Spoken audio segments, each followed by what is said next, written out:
أعوذ بالله من الشيطان الرجيم بسم الله الرحمن الرحيم. Sourate 8, le butin, Al-Anfal. Au nom de Dieu, le tout miséricorde, le miséricordieux. On t'interroge sur le butin. Dis, le butin revient à Dieu et à l'envoyé. Prémunissez-vous envers Dieu, réformez vos rapports mutuels, obéissez à Dieu et à son envoyé si vous êtes des croyants. Explication. Saïd ben Jubayr dit « J'ai interrogé Ibn Abbas sur la sourate du butin et il m'a répondu qu'elle était descendue au sujet de la bataille de Badr. » Ibn Abbas dit « Al-Anfal, c'est le butin. » Mujahid dit « On demanda à l'envoyé alayhi salatu wassalam le cinquième, en plus des 4 cinquièmes. Alors, il eut la descente de « On t'interroge sur le butin ». Atta dit « On t'interroge sur le butin » signifie « On t'interroge sur ce qui échappe des associants pour les musulmans, sans combat, le bétail, les esclaves, les bagages. » C'est un butin appartenant au prophète alayhi salatu wassalam, qui en faisait ce qu'il voulait. Ibn Jarir dit « C'est le supplément qu'on donne après la répartition. » Saad Abu Waqas dit « À la bataille de Badr, mon frère Umayr a été tué. Quant à moi, j'ai tué Saïd ben al-As. Puis j'ai pris son sabre et je l'ai apporté au prophète alayhi salatu wassalam, qui m'a alors dit « Va le déposer avec les prises. » Après quoi, je suis revenu. Ce que j'avais ressenti n'était connu que de Dieu. La mort de mon frère, la prise du butin, je n'en ai fait passer que peu de temps et il eut la descente de la sourate du butin. Alors l'envoyé alayhi salatu wassalam m'a dit « Va prendre ton butin. » Abu Mama dit « J'ai interrogé Ubada sur le butin et il m'a répondu ainsi. C'est à notre sujet qu'est descendu cela, quand nous avons divergé au sujet du butin et que nous nous sommes mal comportés. Dieu nous l'enleva de nos mains et le donna à l'envoyé, alayhi salatu wassalam, qui ensuite le répartit équitablement entre les musulmans. Al-Qasim ben Salam dit « Al-Anfal est le butin et tous les biens que les musulmans obtiennent des gens de guerre. Les premières prises allèrent à l'envoyé, alayhi salatu wassalam. Le butin revient à Dieu et à l'envoyé. L'envoyé, alayhi salatu wassalam, l'a réparti ensuite, après la bataille de Badr, selon ce que Dieu lui a montré, sans qu'il retint le cinquième. C'est après cela que descendit le verset du cinquième. Dans la langue arabe, al-anfal, pluriel de nafl, est toute bienfaisance accomplie par quelqu'un, par gratification, bénévolement. C'est cela le nafl que Dieu a rendu licite des biens de l'ennemi. C'est en somme une grâce de Dieu sur les musulmans après que les prises de guerre étaient illicites pour les précédentes communautés.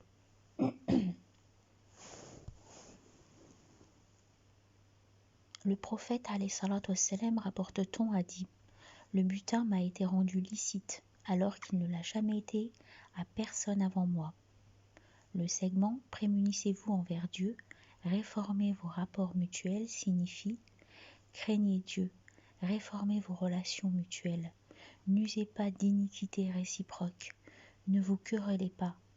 Ce que Dieu vous a octroyé comme guidance et science est meilleur que l'objet de vos querelles. » Le segment « Obéissez à Dieu et à son envoyé » signifie « Obéissez à l'envoyé alayhi salatu wassalam lors de la répartition, parce que cette répartition est la décision de Dieu. » Le segment « Réformez vos rapports mutuels » signifie « Ne vous insultez pas réciproquement » selon As-Suddi. Anas dit « L'envoyé alayhi salatu wassalam étant assis, nous l'avons vu sourire, si bien que ses dents se firent voir. »« Ô envoyé de Dieu, dit Omar, qu'est-ce qui te fait sourire ?»« 2 hommes de ma communauté, dit le prophète, alayhi salatu wassalam.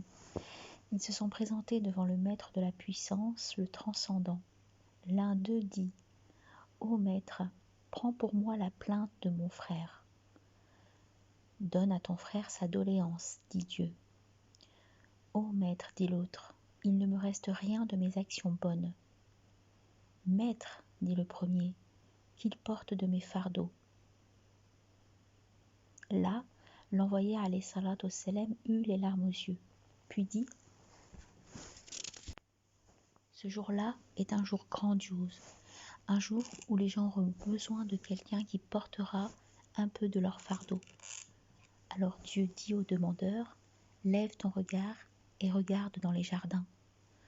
Ô Maître, dit-il en levant les yeux, je vois des cités d'argent et des palais d'or garnis d'émeraudes. C'est pour quel prophète?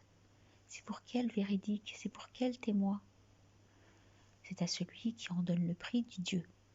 Mais, dit l'homme, et qui en possède le prix? Toi, tu le possèdes, dit Dieu. Quoi? Ô Maître, dit l'homme. Tu pardonnes à ton frère, dit Dieu. Ô Maître, je lui ai pardonné, dit l'homme. Prends ton frère par la main et entrez tous deux au jardin, dit Dieu. Après quoi, l'envoyé alayhi salatu wassalam dit: prémunissez-vous envers Dieu, réformez vos rapports mutuels. Dieu réforme entre les croyants au jour de la résurrection. Versets 2, 3 et 4. Les croyants sont ceux de qui le cœur s'effare au moindre rappel de Dieu. La foi grandit à la récitation de ces versets et qui s'en remettent à leur maître, qui accomplissent la prière et sur ce que nous leur attribuons font dépense. Voilà les croyants, véritablement. Des degrés les attendent auprès de leur maître, ainsi qu'indulgence et généreuse attribution.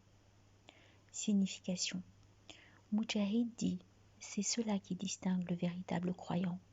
Quand Dieu est mentionné devant lui, son cœur prend peur. Il agit selon ses prescriptions et ses proscriptions. Donc ce segment est synonyme de cette parole d'Allah.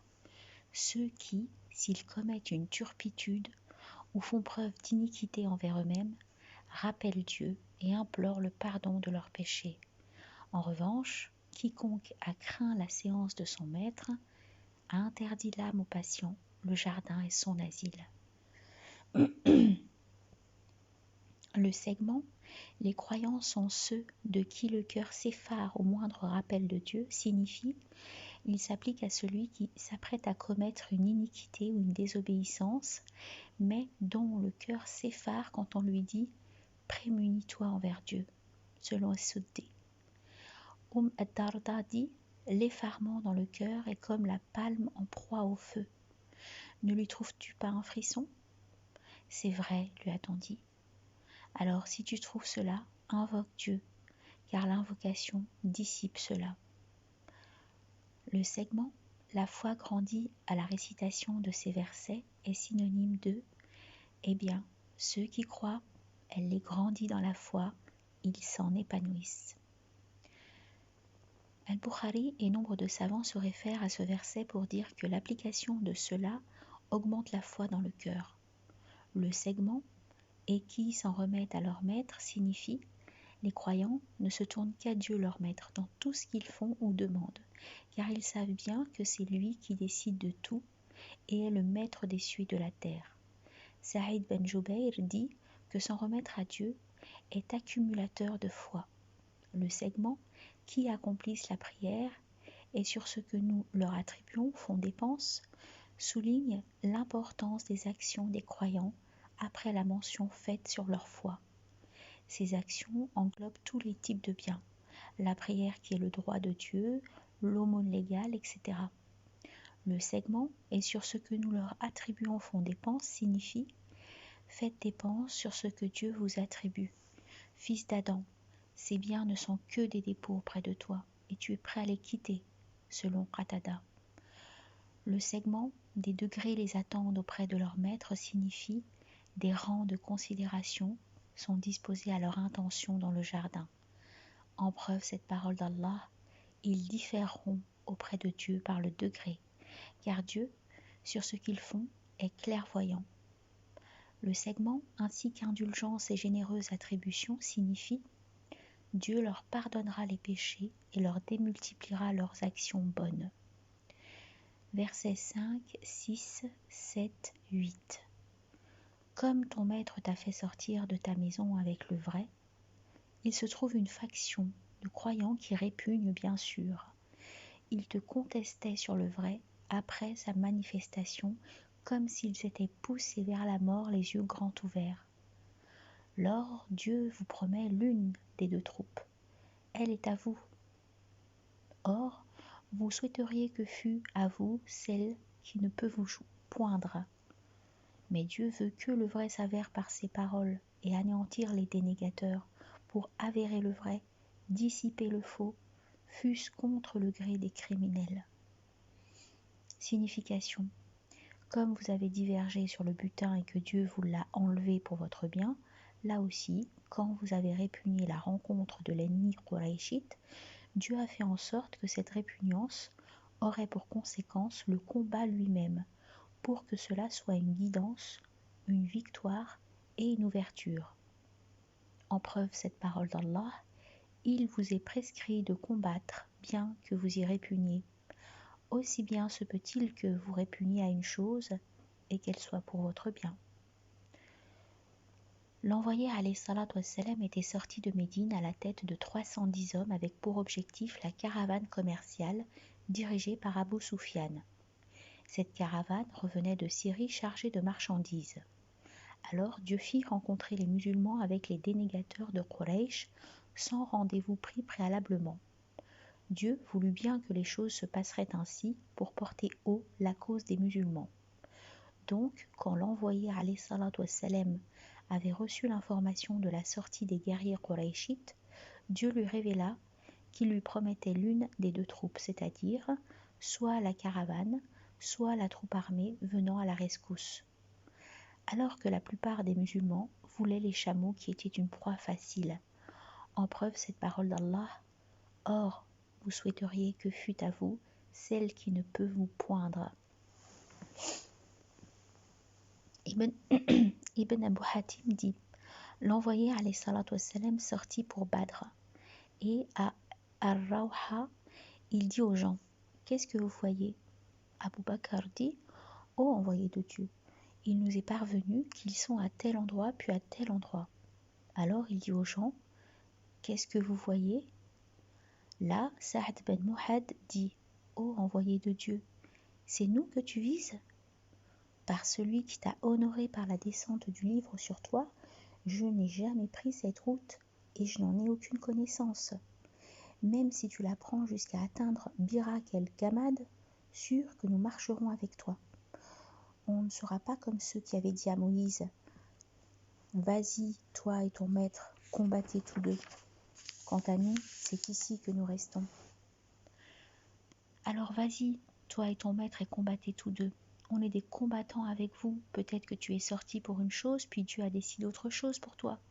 Vois ce que Dieu te produit et dirige-toi vers lui. Joins les liens de qui tu veux, coupe les liens de qui tu veux, sois l'ennemi de qui tu veux, sois l'ami de qui tu veux. Prends de nos biens ce que tu veux. Après quoi, un Coran est descendu. En preuve cette parole d'Allah, comme ton maître t'a fait sortir de ta maison avec le vrai, il se trouve une fraction de croyants qui répugnent bien sûr. Ibn Abbas dit, lorsque le prophète alayhi salatu wassalam fit des consultations sur la rencontre de l'ennemi et que Sa'd ben Ubada lui dit ce qu'il lui dit, c'était lors du jour de Badr. Il ordonna aux hommes de se préparer au combat. Le prophète alayhi salatu wassalam leur avait désigné la troupe des guerriers. Les gens de croyance avaient alors affiché leur répugnance du combat. C'est pourquoi Dieu fit descendre cette parole. Comme ton maître t'a fait sortir de ta maison avec le vrai, il se trouve une faction de croyants qui répugnent bien sûr. Le segment « Mais Dieu veut que le vrai s'avère par ses paroles » signifie « Il veut vous faire rencontrer la troupe armée pour qu'il vous donne la victoire sur eux et faire apparaître sa religion. » Versets 9 et 10.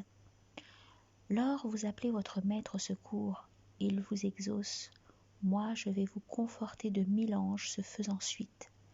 Dieu n'a opéré ainsi que pour la bonne nouvelle, et afin de tranquilliser vos cœurs, tant il est vrai qu'il n'est d'aide victorieuse que venue de lui. Dieu est tout-puissant et sage. Signification.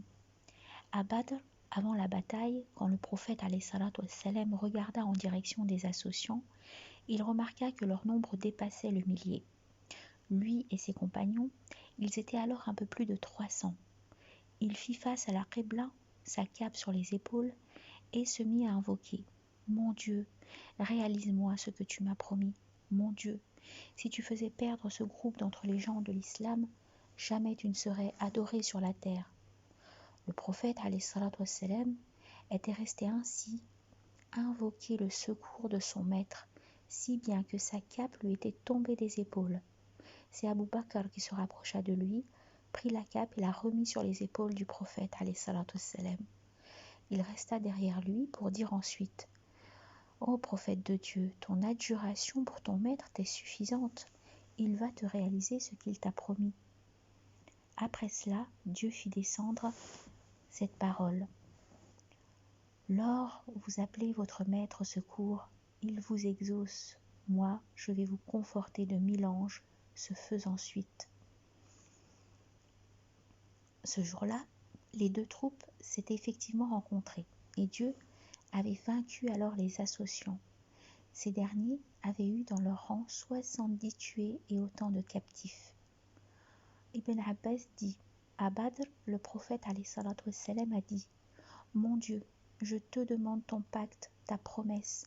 Mon Dieu, si tu voulais, tu ne serais pas adoré. Alors Abu Bakr l'a pris par la main et lui a dit: Cela te suffit. Après quoi le prophète ﷺ était sorti, disant: La parole d'Allah, la troupe sera défaite et ils retourneront sur les talons. Le segment, moi je vais vous conforter de 1000 anges, ce faisant suite, précise bien le renfort que Dieu a envoyé au prophète et ses compagnons. L'ange Gabriel, rapporte-t-on, était allé trouver le prophète. Comment lui avait-il dit: Jugez-vous parmi vous ceux qui ont participé à Badr. Parmi les meilleurs des musulmans, avait dit le prophète.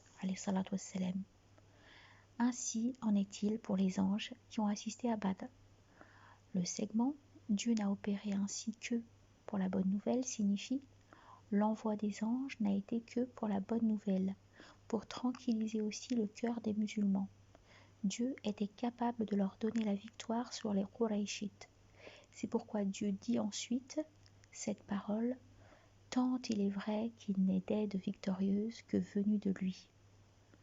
Ce propos divin rappelle cet autre propos divin: si Dieu voulait, il aurait d'eux triomphé, mais c'était pour éprouver les uns par les autres. Ailleurs, Dieu dit: de telles journées, nous en faisons alterner entre les hommes. En cela, il y a une sagesse divine. Dans les époques antérieures, Dieu envoyait directement sa punition sur les dénégateurs. Le déluge pour le peuple de Noé, le vent sur les Had, le cri sur les Thamoud, le tremblement, le renversement et les pierres sur le peuple de Lot, etc. Mais quand il envoya Moïse, il prescrivit le combat contre les dénégateurs dans la Torah ainsi que dans tous les messages divins qui suivront, comme celui-ci. Oui, nous avons donné à Moïse l'écriture après avoir aboli les générations premières. Donc Dieu recommande aux croyants, selon sa parole: combattez-les. Dieu par vos mains les châtie, les humilie, contre eux vous assiste, et guérit ainsi les cœurs du peuple des croyants. Le segment Dieu est tout-puissant et sage signifie: la puissance lui appartient, ainsi qu'à l'envoyer aux croyants, dans ce monde et dans la vie dernière. Et il est sage en prescrivant le combat contre les dénégateurs, bien qu'il soit capable d'abolir ces derniers. Versets 11, 12, 13, 14. Lors il vous couvre d'une somnolence, sécurité de lui venue. fait descendre sur vous de l'eau du ciel pour vous purifier, dissiper sur vous la souillure de Satan, ceindre votre cœur, affermir vos pieds. Lors ton maître inspire aux anges, je suis avec vous. Affermissez ceux qui croient. Je jetterai l'épouvante au cœur de ceux qui dénient. Frappez-leur le haut du cou, frappez-leur chaque doigt. Cela parce qu'ils se sont séparés de Dieu et de son envoyé. Quiconque se sépare de Dieu et de son envoyé, eh bien, Dieu est rigoureux dans son châtiment. Voilà pour vous, goûtez-y donc, aux dénégateurs le châtiment du feu. Signification. Dieu rappelle aux musulmans le bienfait descendu sur eux, juste avant la bataille. Il leur a envoyé une somnolence pour apaiser leur peur, due à leur nombre limité face aux troupes ennemies. Dieu fera la même chose à Uhud, en référence à sa parole, et puis encore, après tous ces chagrins, il a fait descendre sur vous la paix sous la forme d'un sommeil. Abu Talha dit, j'étais de ceux que la somnolence avait pris à Uhud. Le sabre m'est tombé de la main maintes fois. Je le prenais et il tombait. Je le prenais et il tombait. Ali ben Abu Talib dit, à Badr, aucun de nous n'avait de cheval, sauf Muqdad. Tu ne voyais parmi nous que le somnolent, sauf l'envoyé alayhi salatu wassalam qui priait sous un arbre. Ibn Mas'ud dit, au combat, la somnolence provient de Dieu, mais en prière, elle provient de Satan. Au sujet du segment « Fait descendre sur vous de l'eau du ciel », Ibn Abbas dit « Les associants de Quraysh sont sortis pour protéger leur caravane et combattre pour elle. À Badr, ils ont pris position près du puits, et ainsi, ils ont pris un avantage sur les croyants. Ces derniers ont donc été touchés par la soif, et ils ont fait la prière en état de pollution. Dieu a alors fait descendre de l'eau du ciel, si bien que l'eau coula dans la vallée. Les croyants en ont bu, rempli les outres, abreuvé les montures, se sont purifiés de leur pollution. Ainsi Dieu avait-il fait en cela une purification et un affermissement des pieds. Cependant, le récit le plus connu est ce qui suit. Quand le prophète alayhi salatu wassalam arriva à Badr, il s'installa tout près du premier puits qu'il trouva. Alors, Al-Hubbab ben al-Mundhir s'avança et lui dit « Ô envoyé de Dieu, cette position que tu viens d'occuper, est-ce une position que Dieu t'a recommandée? Et dans ce cas, nous n'avons pas où à l'outrepasser, ou est-ce une position où tu t'es installé à des fins de guerre et de stratagème? C'est plutôt une position où je me suis installé à des fins de guerre et de stratagème, dit le prophète alayhi salatu wassalam. Ô envoyé de Dieu, dit Al-Hubbab, cela n'est pas une position, mais emmène-nous à une position près du puits, le plus proche de l'ennemi. Ainsi, nous aurons de l'eau, et eux, pas d'eau. C'est effectivement ce que l'envoyé alayhi salatu wassalam fit. Le segment, pour vous purifier, dissiper sur vous la souillure de Satan, ceindre votre cœur, affermir vos pieds, signifie pour vous purifier de toute pollution, grande ou petite, c'est la purification de l'apparent. Dissiper toute suggestion satanique, c'est la purification de l'intérieur. Ceindre votre cœur par la patience et la prise d'initiative contre l'ennemi, c'est le courage intérieur. Affermir les pieds, c'est le courage extérieur. En référence à cette parole d'Allah, ils ont par-dessus eux des robes vertes d'étamine et de brocart. Ils sont parés de bracelets d'argent. Leurs maîtres les abreuvent d'un breuvage de pureté. Le verset 12 fait apparaître aux croyants un bienfait caché pour qu'ils lui soient reconnaissants dans leurs prières et leurs invocations. Le segment « Frappez-leur le haut du cou », frappez-leur chaque doigt signifie frappez-leur la tête selon Ikrima, frappez-leur le cou selon Zahak. Quant à Al-Qasim, il rapporte ce hadith du prophète alayhi salatu wassalam. Je n'ai pas été envoyé pour châtier avec le châtiment. J'ai été envoyé pour frapper les coups et ceindre le lien. Al-Rabi' ibn Anas dit « À Badr, on reconnaissait ceux qui ont été tués par les anges à la trace qu'on trouvait sur les coups et les doigts. C'était comme une trace de feu. Le segment « Frappez-leur chaque doigt » signifie « Frappez-leur tous les membres » selon Ibn Jarir. Dans la bataille de Badr, Abu Jahl fut tué avec 69 de ses semblables, y compris Uqba ben Maït qui fut exécuté après son arrestation. Enfin, le verset « Voilà pour vous, goûtez-y donc, aux dénégateurs le châtiment du feu » signifie que cela est une adresse aux dénégateurs. Versets 16, 15 et 16. Vous qui croyez, si vous rencontrez en ordre de bataille les dénégateurs, ne leur tournez pas le dos. Qui ce jour-là le ferait, sauf pour biaiser par ruse de guerre ou pour se regrouper, aura site dans le courroux de Dieu. Son refuge sera la Géhenne, horrible destination. Signification. Dieu met en garde les croyants contre une probable fuite du champ de bataille. Le segment « Ne leur tournez pas le dos » signifie « Ne fuyez pas, en laissant vos compagnons derrière vous ». Le segment « Sauf pour biaiser par ruse de guerre ou pour se regrouper » signifie que cela donne la permission aux croyants combattants qui fait semblant de fuir pour tromper ou qui veut rejoindre un autre groupe sur le champ de bataille. Si la fuite se fait en dehors de ces deux cas, alors elle est illicite, c'est-à-dire un péché d'entre les péchés les plus graves. Le prophète alayhi salatu wassalam, rapporte-t-on, a dit « Évitez les 7 ignominies.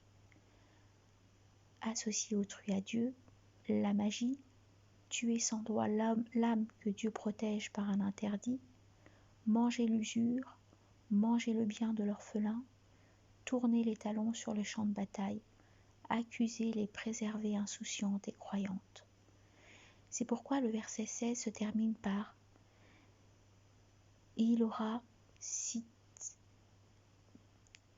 dans le courroux de Dieu, son refuge sera la Géhenne, horrible destination. » Des exégètes disent que la fuite du champ de bataille était interdite uniquement aux compagnons du prophète alayhi salatu wassalam, parce que le combat, jihad, leur était une obligation individuelle. D'autres exégètes disent que cette obligation concernait seulement les Ansar, parce que ces derniers avaient juré d'entendre et d'obéir dans n'importe quelle situation. D'autres exégètes encore disent qu'elle l'était exclusivement à ceux qui ont participé à la bataille de Badr. L'argument en est que les badristes n'avaient d'autre force sur laquelle ils comptaient que la leur. Le prophète alayhi salatu wassalam ne disait-il pas « Mon Dieu, si tu abolissais ce groupe, tu ne serais pas adoré sur la terre ». C'est pourquoi Al-Hassan dit que le terme « ce jour-là » indique le jour de Badr. Mais aujourd'hui, si le combattant s'enfuit à un autre groupe ou à un autre pays, il n'y a pas de mal à cela. Yazid ben Abu Habib dit « Dieu a rendu obligatoire le feu à qui se serait enfui le jour de Badr. Il a dit dans sa parole Allah « Qui ce jour-là le ferait, sauf pour biaiser par ruse de guerre ou pour se regrouper, aura site dans le courroux de Dieu. » Après cela, quand il y a eu Uhud, il a dit Allah Ta'ala, ceux d'entre vous qui ont fait volte-face le jour de la rencontre des deux multitudes, Satan seul les a fait glisser à raison de tels de leurs acquis, mais Dieu les a absous. Puis, 7 ans plus tard, quand il eut Hunayn, il a dit, subhanahu wa ta'ala, eh bien, Pi avait tourné les talons. Mieux encore, il s'est repenti après cela en faveur de qui il voulait. Saïd ben Jubayr dit, ce verset était descendu au sujet des badristes. Toutefois, tout cela, à notre avis, ne réfute pas que fuir du champ de bataille est illicite à ceux qui n'ont pas participé à la bataille de Badr, même si la raison de la descente du verset est liée aux badristes, vu le hadith des 7 ignominies. Versets 17 et 18. Donc ce n'est pas vous qui les avez tués, mais c'est Dieu qui les a tués. Et ce n'est pas toi qui as lancé des traits quand tu en as lancé, mais c'est Dieu qui a lancé. Il a ainsi voulu éprouver les croyants d'une belle épreuve. Dieu est entendant, connaissant. Voilà pour vous. Dieu exténue le stratagème des dénégateurs. Signification. Dieu montre qu'il est le créateur des actes faits par ses adorateurs, ainsi que le louer pour tout le bien produit par ces derniers, car c'est lui qui les a orientés à cela. Le segment « Donc ce n'est pas vous qui les avez tués » signifie « Ce n'est pas par votre force que vous avez tué vos ennemis, malgré le déséquilibre en nombre, mais celui qui vous a donné la victoire. » En preuve cette parole d'Allah. Dieu vous aura bien secouru à Badr quand vous étiez si bas. Dieu vous a secouru entre autres occurrences lors de la journée de Hunayn, quand vous, complaisant à votre masse, laquelle ne vous servit en rien. Que de fois, dirent-ils, un petit groupe n'en a-t-il pas vaincu un grand par la permission de Dieu? Dieu est avec les patients. Le segment, et ce n'est pas toi qui as lancé des traits quand tu en as lancé, mais c'est Dieu qui a lancé, rappelle au prophète alayhi salatu wassalam le geste qu'il a fait quand il a jeté une poignée de terre en direction des associants. Ibn Abbas dit, l'envoyé alayhi salatu wassalam avait levé les mains à Badr en invoquant « Ô maître, si tu abolissais ce groupe, tu ne serais jamais adoré sur la terre. » Alors Gabriel lui avait dit « Prends une poignée de terre et jette-la à leur visage. » Le prophète alayhi salatu wassalam avait effectivement pris la poignée de terre et l'avait jetée à leur visage. Pas un des associants n'avait échappé à cette poignée de terre. Ils avaient tous été atteints aux yeux, aux narines, à la bouche. Sur ce, ils avaient tourné les talons. Le segment « Il a ainsi voulu éprouver les croyants d'une belle épreuve » signifie « Dieu a voulu faire connaître aux croyants son bienfait sur eux en leur donnant la victoire malgré le nombre élevé des dénégateurs pour qu'ils sachent ce qu'ils méritent et lui soient reconnaissants. » Le segment « Dieu est entendant, connaissant » signifie que Dieu entend les invocations et connaît bien qui mérite le triomphe. Le segment « Voilà pour vous, Dieu exténue le stratagème des dénégateurs » est une autre bonne nouvelle ajoutée à la victoire donnée. Avec cela, Dieu informe les croyants qu'il affaiblira et mettra en déroute les dénégateurs. Verset 19. Vous demandiez une victoire? Eh bien, vous l'avez, alors mieux vaut pour vous en finir. Si vous recommencez, nous recommencerons. De rien ne servira votre rassemblement, même s'il était nombreux. Dieu est avec les croyants. Signification. C'est là une adresse aux dénégateurs. Ces derniers ont en effet demandé à Dieu la victoire et d'être le juge entre eux et les croyants. Abu Jahl, rapporte-t-on, avait dit au moment de la rencontre des deux armées « Mon Dieu, il a coupé nos liens de matrice et nous a apporté ce que nous ne connaissons pas. Courbe-lui l'échine ce matin. » C'est ce dénégateur qui avait demandé la victoire. As-Suddi dit « Avant de sortir de la Mecque en direction de Badr, les associants s'accrochèrent au rideau de la Kaaba et demandèrent à Dieu de leur donner la victoire. Dieu, dirent-ils, accorde la victoire à la plus supérieure des deux armées, au plus généreux des deux rassemblements, à la meilleure des deux tribus. Après quoi Dieu fit descendre. Vous demandiez une victoire? Eh bien, vous l'avez. Ce qui veut dire, j'ai donné la victoire comme vous l'avez demandé, c'est-à-dire à Mohammed alayhi salatu wassalam. Le segment, alors, mieux vaut pour vous en finir, signifie ce sera un bien pour vous dans ce monde et dans la vie dernière si vous cessez de dénier Dieu, de démentir son envoyé. Le segment si vous recommencez, nous recommencerons signifie si vous recommencez avec la dénégation et l'égarement, nous recommencerons pour vous une punition semblable à celle survenue dans cette bataille, selon un avis.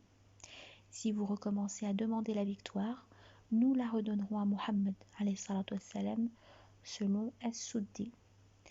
Le segment de rien ne servira votre rassemblement même s'il était nombreux, signifie même si vous rassemblez ce que vous pouvez tout rassembler, jamais vous ne pourrez vaincre celui que Dieu soutient.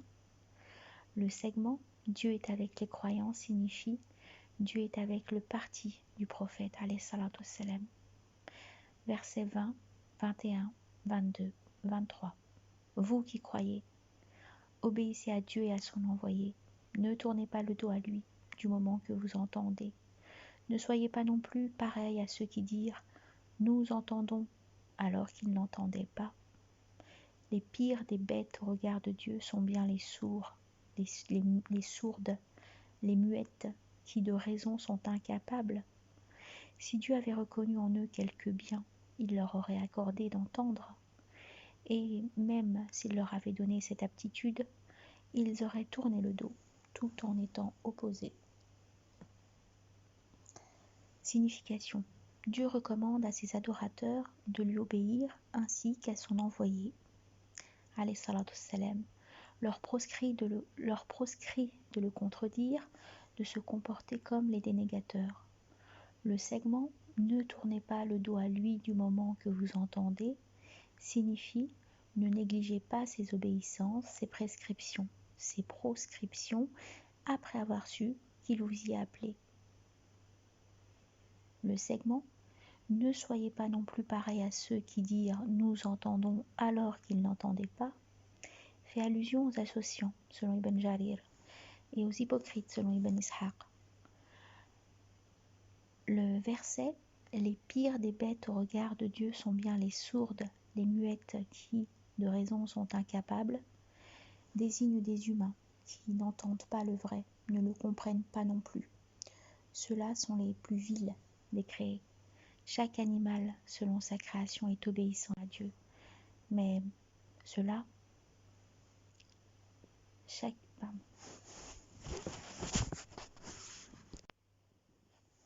Ceux-là sont les plus vils des créés. Chaque animal, selon sa création, est obéissant à Dieu. Mais ceux-là dénient. Pourtant, ils sont créés pour l'adorer. C'est pourquoi ils sont comparés au bétail. Quand Allah dit « Cela ressemble à du bétail » et même leur égarement va plus loin. Ce sont ceux-là les indifférents. Un autre avis dit « Ce verset parle d'un groupe de Qurayshites appartenant à la maison des Abdadar. » Le verset 23 dit que ceux-là n'ont ni compréhension correcte, ni objectif juste, parce qu'en eux, il n'y a aucun bien. Cela, Dieu le sait bien. C'est pour cela, dit-il, que s'il leur faisait comprendre la véracité du vrai, ils s'en détourneraient à coup sûr, par esprit d'opposition, par entêtement. Verset 24. Vous qui croyez, répondez positivement à Dieu et à son envoyé quand il vous appelle, à ce qui vous donne la vie. Sachez que Dieu intervient entre l'homme et son propre cœur, et que devant lui, vous serez rassemblés. Le segment « à ce qui vous donne la vie » signifie « à ce qui vous réforme ». Selon Al-Bukhari, Abu Sa'id ben al-Mu'alla dit « J'étais en train de prier quand le prophète alayhi salatu wassalam passa près de moi et m'appela. Mais moi, je n'étais allé à lui qu'après avoir terminé la prière. Il m'avait alors dit « Qu'est-ce qui t'a empêché de venir à moi ?» Dieu ne dit-il pas « Vous qui croyez, répondez positivement à Dieu et à son envoyé quand il vous appelle à ce qui vous donne la vie. » Ce qui vous donne la vie signifie c'est le vrai, selon Mujahid. C'est le Coran, parce qu'il contient le salut, la vie, selon Qatada. C'est l'islam, parce qu'en lui, il y a leur vie, après avoir été dans la mort, dans la dénégation, selon As-Suddi. Le segment « Sachez que Dieu intervient entre l'homme et son propre cœur » signifie Dieu intervient entre le croyant et la dénégation et entre le dénégateur et la croyance, selon Ibn Abbas. L'homme ne croit ou dénie qu'avec la permission de Dieu, selon As-Suddi. Le prophète alayhi salatu wassalam, rapporte-t-on, invoquait beaucoup ainsi: ô toi qui renverses les cœurs, affermis mon cœur dans ta religion. Anas ben Malik dit: alors nous avons dit, ô envoyé de Dieu, nous avons cru en toi, ainsi qu'en ce que tu as apporté. Est-ce qu'en dépit de cela tu as peur pour nous? Oui, a-t-il dit, car les cœurs sont entre deux doigts de Dieu, et s'il les renversait... Verset 25. Prémunissez-vous contre une épreuve qui n'affecterait pas exclusivement les iniques d'entre vous. Sachez que Dieu est terrible en sa punition. Signification. Dieu met en garde les croyants contre une épreuve qui pourrait bien se généraliser. Matraf dit: nous avons dit à Zubayr: ô Abu Abdallah, qu'est-ce qui vous arrive? Vous avez perdu le calife qu'on a tué, puis vous venez réclamer son sang? Il a alors dit: du vivant de l'envoyé alayhi salatu wassalam, d'Abu Bakr, de Omar, de Uthman, nous récitons cette parole d'Allah: prémunissez-vous contre une épreuve qui n'affecterait pas exclusivement les iniques d'entre vous. Mais nous n'avons pas imaginé que nous étions ces gens jusqu'au moment où cela s'est appliqué sur nous. Al-Hassan dit: Az-Zubayr a dit: étant avec l'envoyé alayhi salatu wassalam, ce verset nous faisait peur et jamais nous n'avions cru qu'il nous concernait. Al-Hassan dit que ce verset est descendu au sujet de Ali, Ammar, Talha et Az-Zubayr. As-Suddi dit: ce verset est descendu au sujet des badristes seulement et il les a atteints dans la bataille du chameau. Ils se sont entretués. Le segment qui n'affecterait pas exclusivement les iniques d'entre vous signifie les compagnons du prophète alayhi salatu wassalam seulement.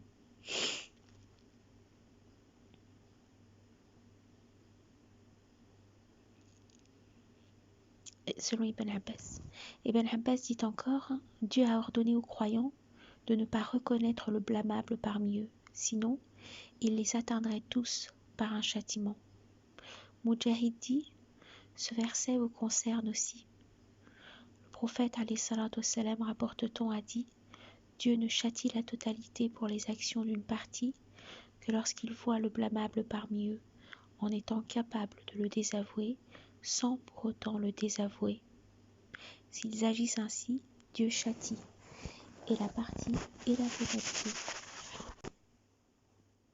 Verset 26. Rappelez-vous, lorsque vous n'étiez qu'une poignée d'opprimés sur la terre, craignant d'être capturés par les gens, asile il vous donna, de son aide victorieuse il vous conforta, chose bonne il vous attribua. Peut-être en aurez-vous gratitude. Signification. Dieu attire l'attention des croyants sur ce qu'ils étaient et sur ce qu'ils sont devenus, sur ses bienfaits, ses grâces pour eux. Auparavant, à la Mecque, ils étaient trop peu nombreux, opprimés, vivant dans la crainte. Alors, Dieu leur permit de s'exiler à Médine, où ils ont trouvé asile et appui total, pour devenir ensuite plus nombreux, plus puissants. Versets 27 et 28. Vous qui croyez, ne trahissez pas Dieu non plus que l'envoyé, ce serait trahir des dépôts à vous confier, du moment que vous savez. Sachez que vos biens, vos enfants ne sont que tentations, et qu'auprès de Dieu réside un salaire grandiose. Signification. Cette parole divine descendue au sujet d'Abu Lubaba ben al-Munbir. Quand l'envoyé alayhi salatu wassalam l'eut dépêché au Banu Quraïda pour que ces derniers se pliassent à son jugement. À son arrivée chez les Quraïda, les notables lui demandèrent conseil sur la question.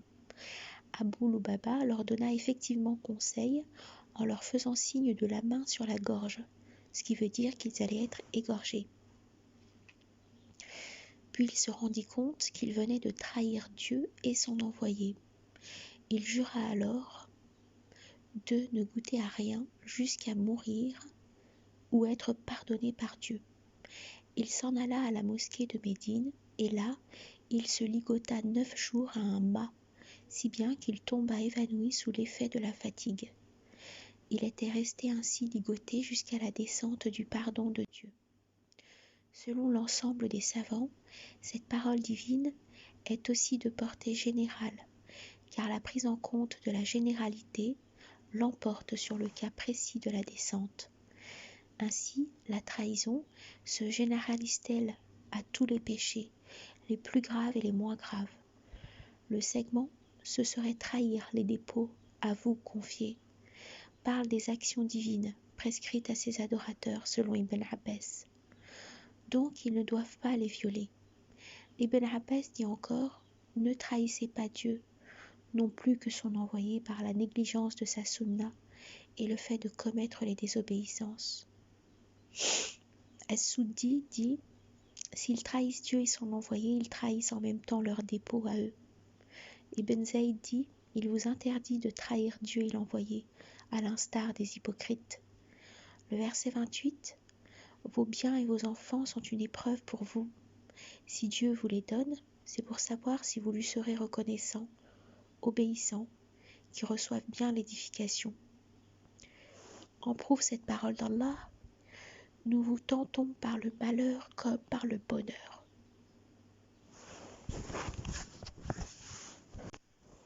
Vous qui croyez, que bien ni enfant ne vous distrait du rappel de Dieu.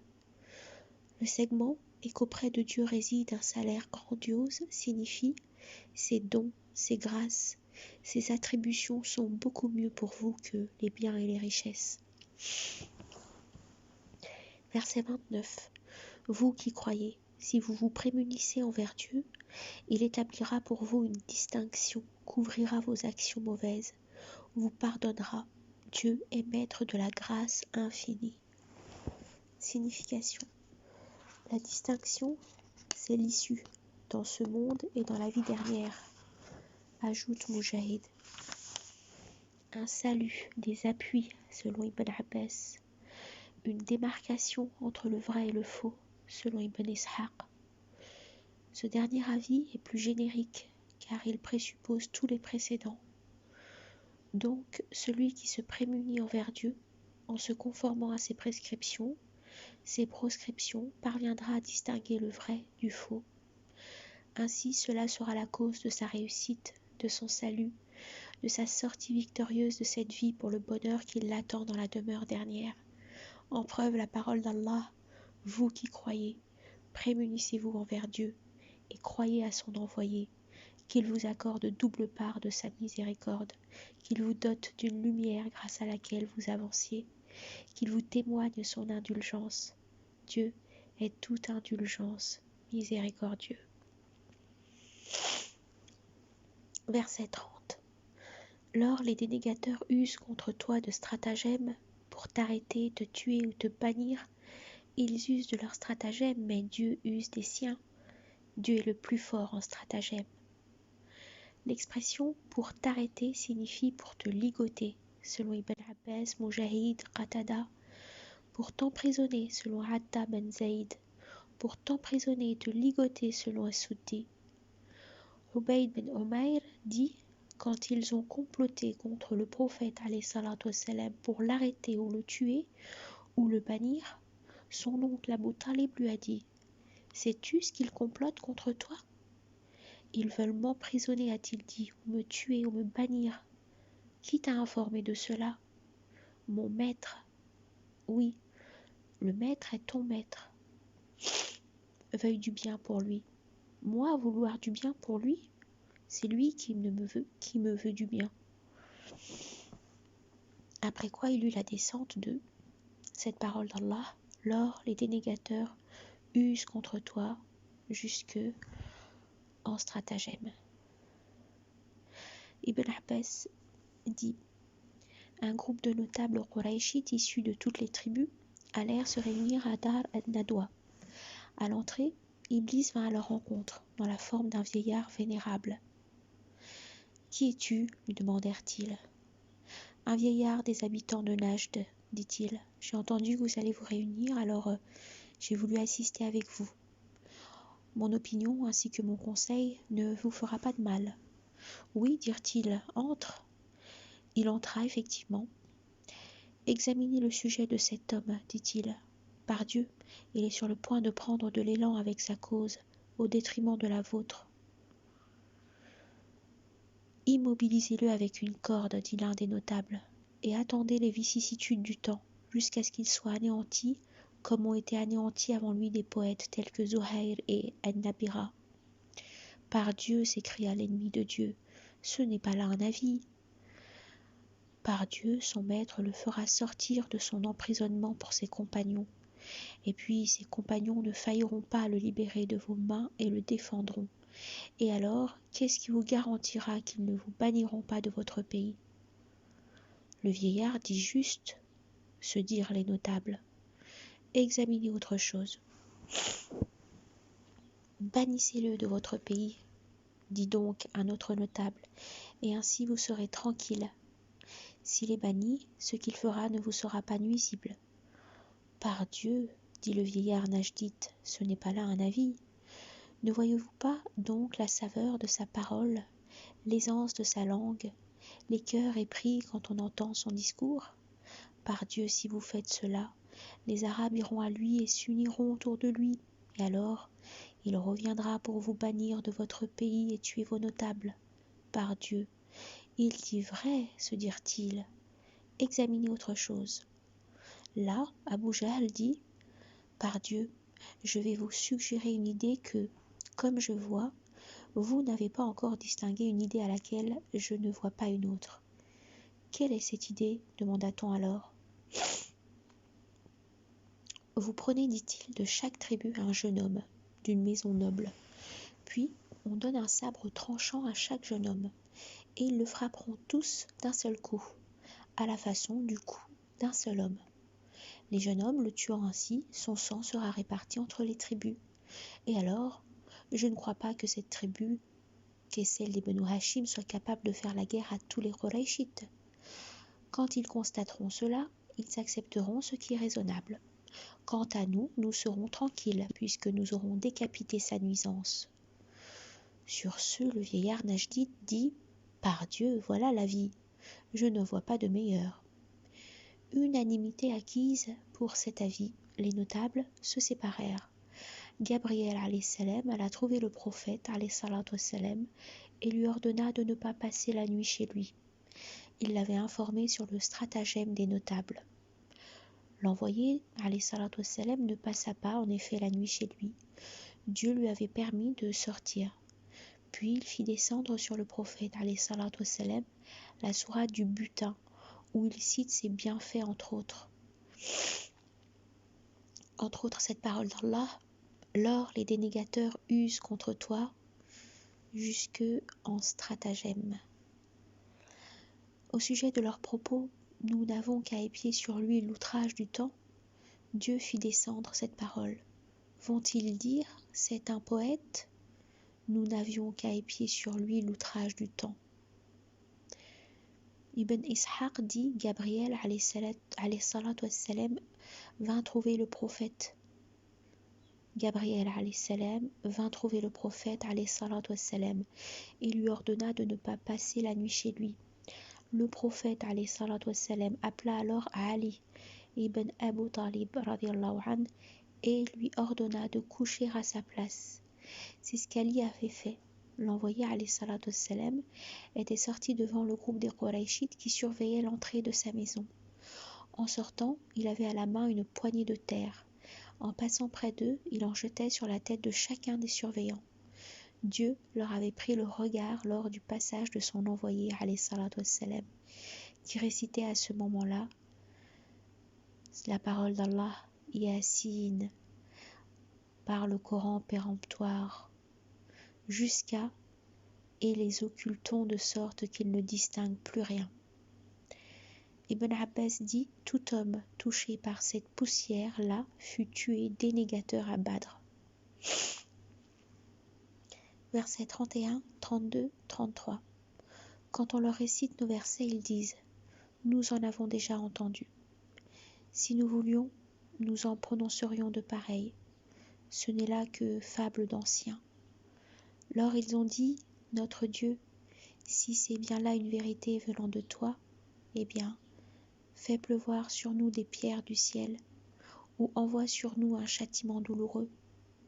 Mais Dieu se refuse à les châtier tant que tu habites avec eux.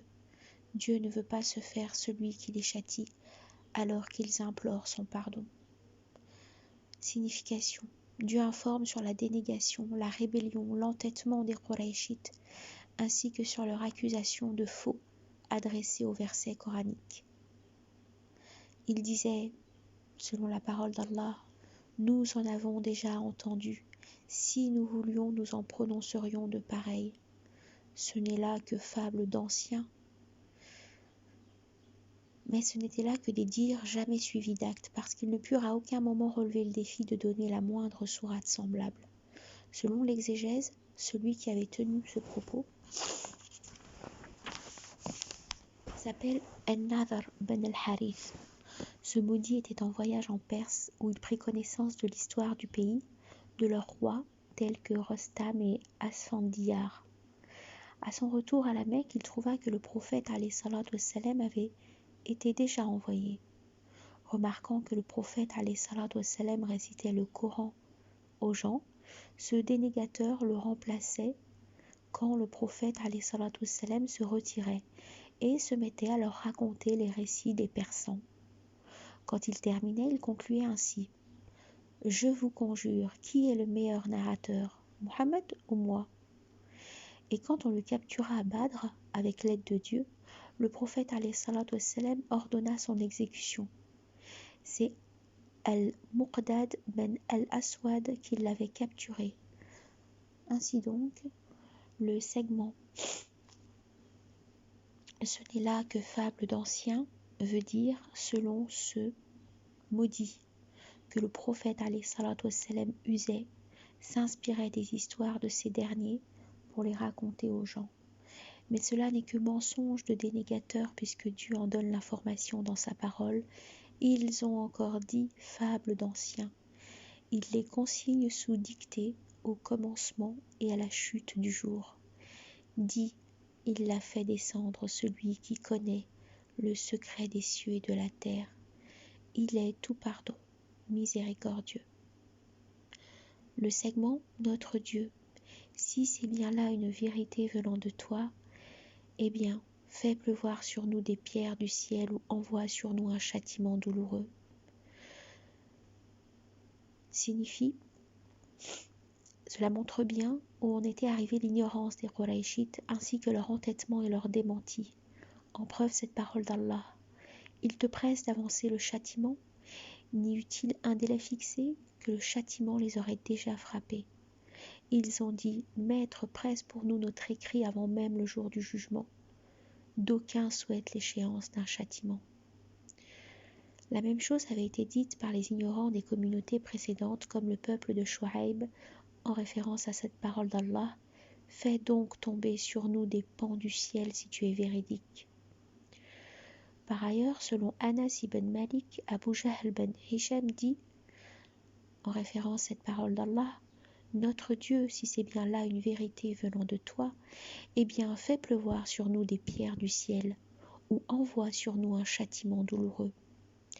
Alors il eut la descente de cette parole d'Allah. Mais Dieu se refuse à les châtier tant que tu habites avec eux. Dieu ne veut pas se faire celui qui les châtie alors qu'ils implorent son pardon.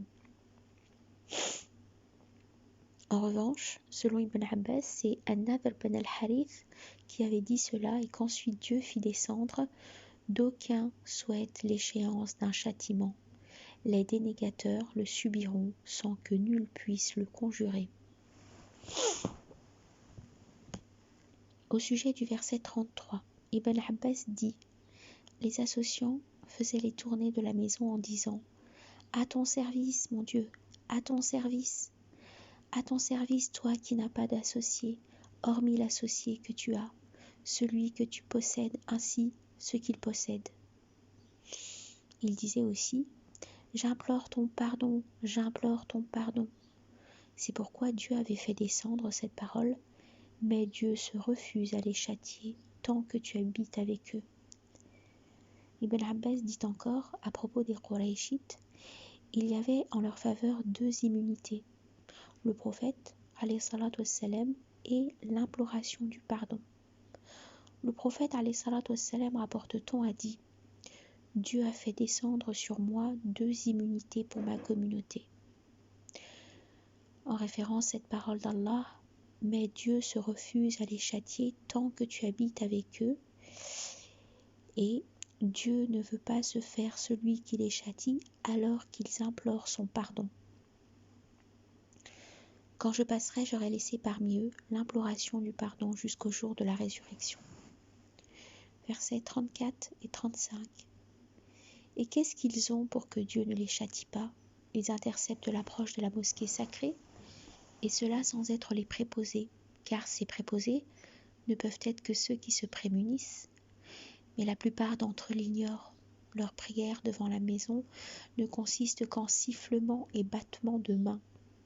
Eh bien, goûtez le châtiment par cela même que vous déniez. Signification. Ces dénégateurs Qurayshites méritaient d'être châtiés, mais Dieu ne l'avait pas fait, parce que son envoyé alayhi salatu wassalam se trouvait parmi eux. Maintenant que celui-là les a quittés, Dieu a laissé s'abattre sur eux sa rigueur, à Badr. Il a fait tuer leurs héros, capturer leurs valeureux, et il les a aussi orientés à l'imploration du pardon en raison des péchés qu'ils commettaient, en l'occurrence l'insouciance, le dégât sur la terre. Qatada et Soudi disent: les Qurayshites n'imploraient pas le pardon. S'ils l'avaient imploré, ils n'auraient pas été châtiés. Ikrima et Al-Hassan al-Basri pensent que le verset 33 est abrogé par les versets 34 et 35. Ils ont combattu à la Mecque, ils ont été atteints par la faim et le mal. Le verset 34 signifie: pourquoi Dieu ne les punit-il pas? Eux, ils empêchent l'accès de la maison aux croyants qui la méritent pourtant, et non eux qui sont dénégateurs. En référence à cette parole d'Allah, il n'appartient pas aux associants de fréquenter les mosquées de Dieu, puisqu'ils témoignent contre eux-mêmes de leur dénégation. Ceux-là, toutes leurs actions crèvent, ils seront dans le feu pour l'éternité. Ne fréquente les mosquées de Dieu que celui qui croit en Dieu et au jour dernier. Accomplit la prière, acquitte la purification et ne redoute que Dieu. Peut-être que ceux-là seront du nombre de ceux qui bien se guident. Ériger des obstacles devant le chemin de Dieu, le dénier, empêcher l'accès à la mosquée sacrée, en expulser les habitants sont choses plus graves auprès de Dieu. Le segment, ces préposés ne peuvent être que ceux qui se prémunissent. Désigne le prophète alayhi salatu wassalam et ses compagnons, Urwa et As-Suddi. Pour Mujahid, il désigne tous les combattants, quels qu'ils soient et où qu'ils soient. Le segment, eh bien, goûter le châtiment par cela même que vous daignez, fait allusion à ce que les a atteints à Badr, mort et captivité. Versets 36 et 37. Les dénégateurs dépensent leurs biens pour intercepter le chemin de Dieu. Qu'ils les dépensent donc, après quoi ils n'en tireront qu'amertume, et pis que cela, seront vaincus. Les dénégateurs seront rassemblés vers la Géhenne, pour que Dieu distingue le pernicieux du bon. Amoncelle le pernicieux, en fasse un bloc à reléguer dans la Géhenne. Ce sont bien eux les perdants. Signification. Ibn Ishaq dit: après la défaite de Badr, les Qurayshites regagnèrent bien sûr la Mecque. Abu Sufyan et la caravane aussi. Sur ce, Abdullah ben Abu Rabi'a, Ikrima ben Abu Jahl, Safwan ben Umayya, ainsi que d'autres qui avaient perdu les leurs dans cette bataille, allèrent trouver Abu Sufyan et ceux qui avaient une part dans la caravane. Ils leur dirent: ô assemblée de Quraysh, Mohammed vous a brisé, a tué vos meilleurs, aidez-nous donc avec ces biens pour le combattre. Peut-être que nous allons prendre la revanche pour ceux d'entre nous qui ont été atteints. Les sollicités acceptèrent. Donc, c'est à propos de cela que Dieu a fait descendre: les dénégateurs dépensent leurs biens. Ce sont bien eux les perdants. Az-Zahhak dit « Cette parole divine est descendue à propos des vaincus de Badr, mais toute considération prise, cette parole divine est de portée générale. Dieu dit que les dénégateurs dépensent leurs richesses pour faire barrage aux vrais. Ils feront cela, mais ils verront que toutes les dépenses partiront en fumée, et ils le regretteront. Dieu fera aboutir sa lumière malgré eux. Ainsi, les dénégateurs auront mauvaise récolte, l'humiliation dans ce monde et le châtiment éternel dans la vie dernière. Le segment « pour que Dieu distingue le pernicieux du bon » signifie pour que Dieu distingue ceux qui méritent le bonheur de ceux qui méritent le malheur, selon Ibn Abbas. Ce segment présuppose la distinction qui se fera dans la vie dernière. En référence à cette parole d'Allah, nous dirons aux associants « Prenez votre place, vous et vos associés, tout en les mettant à part les uns des autres. Le jour où l'heure viendra, ce jour-là, ils se disperseront. » Il présuppose aussi une distinction dans la vie d'ici-bas. En référence à cette parole d'Allah, ce qui vous fut infligé le jour de la rencontre entre les deux multitudes, eh bien, ce fut avec la permission de Dieu, pour connaître les croyants. Dieu n'admet pas de laisser des croyants dans la situation où vous êtes, sans faire la différence entre l'infâme et le bon.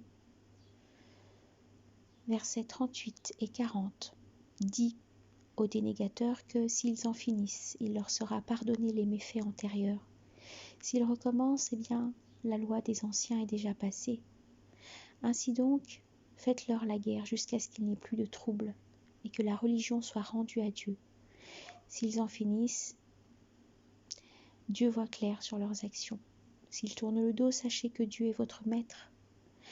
Et quel excellent maître et victorieux secours. Signification. Dieu recommande à son envoyé alayhi salatu wassalam de dire cela aux dénégateurs. Si ces derniers cessent de daigner, de s'entêter et qu'ils adoptent l'islam, Dieu leur pardonnera tout ce qu'ils ont commis par le passé comme dénégation et péché. Le prophète alayhi salatu wassalam, rapporte-t-on, a dit « Celui qui agit bien en islam ne sera pas blâmé pour ses actions en période d'ignorance. Celui qui agit mal en islam sera blâmé pour les actions commises ça et là. » Le segment « Eh bien, la loi des anciens est déjà passée » signifie « Sa loi s'est déjà appliquée aux anciens qui avaient dénié. Cela avait été corrigé par le châtiment et la punition. » Mujahid dit « Ce segment s'est vérifié à Badr, sur Quraysh, comme il s'était appliqué aux communautés anciennes. » Le segment « Ainsi donc, faites-leur la guerre jusqu'à ce qu'il n'y ait plus de trouble et que la religion soit rendue à Dieu » signifie un homme, rapporte-t-on, alla trouver Ibn Umar. Il dit « Abu Abdurrahman, lui dit-il, n'entends-tu pas ce que Dieu cite dans son livre ? Si deux parties d'entre les croyants se combattent. Qu'est-ce qui t'empêche de combattre comme Dieu le dit dans son livre ? Fils de mon frère, dit Ibn Umar, le fait d'être blâmé par ce verset et de ne pas combattre est préférable pour moi que d'être blâmé par le verset où Dieu dit « Quiconque tue un croyant intentionnellement, sa rétribution sera la géhenne. » Mais Dieu dit « Ainsi donc faites-leur la guerre jusqu'à ce qu'il n'y ait plus de trouble. » Nous avons fait cela du vivant de l'envoyé alayhi salatu wassalam, quand l'islam était en minorité, quand l'homme était troublé. On le tuait ou on le ligotait. On a fait cela au point où l'islam est devenu majoritaire et qu'il n'y avait plus de trouble. Le trouble dont il s'agit est l'associance, selon Ibn Abbas. Urwa ben Zubayr dit que cela signifie « combattez-les jusqu'à ce que le musulman ne soit pas troublé dans sa religion ». Le segment « et que la religion soit rendue à Dieu » signifie « et qu'on voue le monothéisme à Dieu seul », selon Ibn Abbas, et qu'on dise « il n'est de Dieu que Dieu », selon Al-Hassan al-Basri, et que votre religion ne contienne pas de dénégation, selon Abdurrahman ben Aslam. Le prophète alayhi salatu wassalam, rapporte-t-on, a dit « J'ai reçu ordre de combattre les gens jusqu'à ce qu'ils disent qu'il n'y a de Dieu que Dieu. Quand ils diront cela, Ils préserveront de moi leur sang et leurs biens, excepté s'il y a un droit. Ainsi, leur compte est auprès de Dieu Tout-Puissant. Le segment, s'ils en finissent, Dieu voit clair sur leurs actions, signifie s'ils cessent toute dénégation, épargnez-les, même si vous ne savez pas ce que leur cœur contient, car Dieu voit très clair ce qu'ils font. En référence à cette parole d'Allah, seulement s'ils se repentent, accomplissent la prière, acquittent la purification, dégagez-leur le chemin. Alors les voici vos frères en religion. Cependant, s'ils en finissaient, alors plus d'offensive, sinon contre les iniques. Le verset 40, s'ils continuent à s'opposer à vous combattre, sachez que Dieu est votre patron, votre soutien pour la victoire.